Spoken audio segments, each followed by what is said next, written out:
Aaron? Where is Aaron right now? Aaron is right here. Happy Monday, everyone, and welcome back to the channel. Is John Travolta even in the closet anymore? Because after rereading Mike Rinder's book this weekend, I'm pretty sure the answer is no. I'm talking, of course, of Mike Rinder's new book called A Billion Years. Mike Rinder is one of the most senior Scientology managers to ever defect from Scientology and speak out publicly. And his book, A Billion Years, came out last week, and I had read the rough draft of this book 4 years ago. And the anecdote that I'm about to read you was in the first version of the book.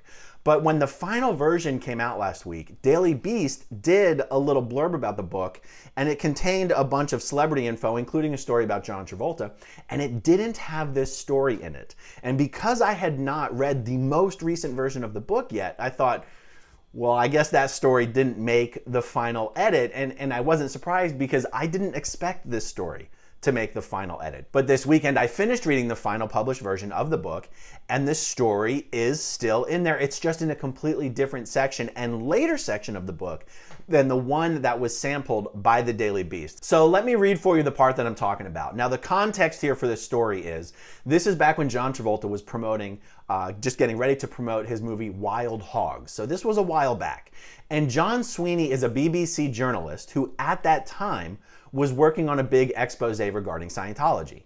And David Miscavige, the leader of Scientology, was afraid that John Sweeney was going to worm his way into the media scrum for the movie promotion and was going to ambush Travolta with a bunch of questions about David Miscavige beating up his staff. Miscavige tasked Mike Rinder with going to prepare John Travolta for what might happen with John Sweeney. Here's how Mike described it all in the book, after giving the whole explanation that I basically just gave to you guys. He goes, John had always been extremely friendly and accommodating to me, as he knew I had helped deal with earlier tricky situations. Now, by the way, when Mike says earlier tricky situations here, he is referring to times when men have made allegations, had made allegations about relationships with John, and Scientology got involved by digging up dirt on these people and squashing the stories. That is exactly what Mike's talking about. But he continues here. As I was talking to him in his suite, his masseur in a bathrobe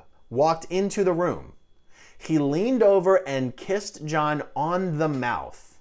I'll be in soon, John said, as the masseur headed toward the bedroom. Now, I don't know about you guys. I don't know what your experience has been. But in my experience, the person who's going to give a massage is not usually the person who would perhaps be wearing a bathrobe. And also when it comes to being a professional service provider, someone who does massages for a living, they are a professional, a masseuse, a masseur. You know, with the clients, there doesn't tend to be a whole lot of mouth kissing involved. I know John Travolta has a reputation for being an extremely friendly individual, but I think in this situation we would all agree this is not generally what you would expect to be going on in this situation. Mike goes on here, he says, that was pretty shocking right in front of a senior Scientology official. It was just not done. I guess it was indicative of the trust he placed in me.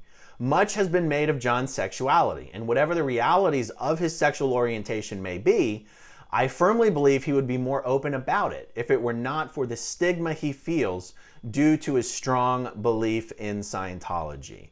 And that fact alone is why I wanted to discuss it in this video, because I don't do this video because I think this is some salacious thing about John Travolta. I mean, I think we're at a stage, I mean, Hollywood certainly is, but even society in general, I think we're at a state where nobody would give a damn if John Travolta publicly came out of the closet. And you know, in the beginning of the video I said, is John Travolta even really still in the closet? Because it sort of brings up a question of, well, what does it mean to be in the closet or out of the closet? Because it means something differently, possibly, to a private individual that's not famous, that's not a celebrity, than it does to a celebrity. And if you have someone like John Travolta, if John Travolta is not even going to hide something like this from one of the most senior Scientology officials at that time, then honestly, is he even in the closet? And I think there's an argument to be made here that he's not. And I want your guys' feedback down below, because it definitely does seem like there's possibly a double standard.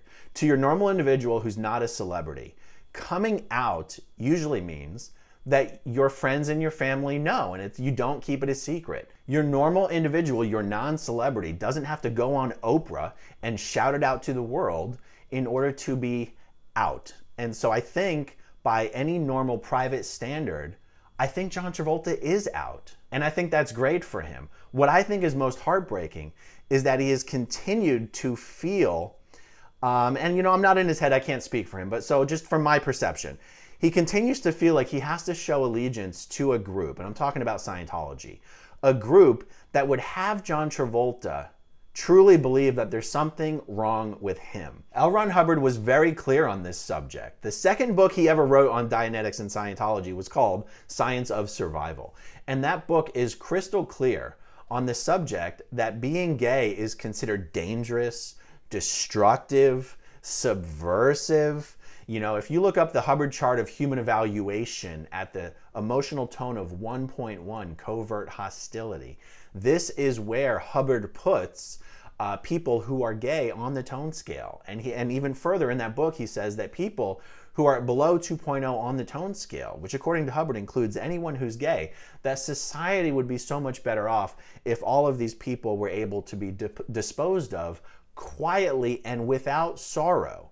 And the only reason Hubbard and Scientologists wouldn't actually move forward and execute such an idea is because it's very illegal. But according to the words of Hubbard, and these aren't like secret words that are buried deep in some, you know, tomes that no one reads. This is in one of the most widely read and studied book that Scientologists read. According to the words of Hubbard, society and the world at large would be a much better place if all of these people just cease to exist. And that's why I have always found it honestly really heartbreaking that John has continued to either show an allegiance, pretend to show an allegiance, genuinely have an allegiance. I mean, who am I to say what's best for John Travolta? I have trouble putting myself in the shoes of someone who is gay, knows they are gay, and continues to show allegiance to an organization that looks down on them. And I know Scientology is not unique in this regard. Perhaps anyone who's Christian or is a member of certain Christian churches, you know, individuals and families would have this exact same problem. And honestly, that's something else I'd like to hear from you guys in the comments down below. Because Scientology isn't unique in this matter. Scientology is just the only one of all of these that I have an awful lot of experience with. And I can tell you from personal experience, Scientologists are very, very homophobic, which is why it just breaks my heart to think that someone who is so happy and joyful and successful like John Travolta continues to be a part of an organization and show allegiance to an organization that fundamentally thinks he is a deeply flawed individual. And yet part of what's been so confusing for me about Travolta's situation is that usually someone who felt that way would feel the need to hide such things. And yet in this anecdote from Mike Rinder, John didn't hide it at all, didn't seem self-conscious about it, didn't seem embarrassed about it, didn't seem like he'd been caught or anything like this. And so that's where I go. Guys, I don't think John Travolta's in the closet anymore. And I think that is wonderful. And what would be even more wonderful is if he actually left Scientology. I don't know, guys. What do you think about all this? Let me know in the comments down below. That's all I have on this for now, guys. Thank you for watching. Thank you to all of you who watched until the very end, and I'll talk to you soon. Bye. Okay, if you want to see my rock and roll songs, click right on this guitar. And if you want to see a different one of my videos,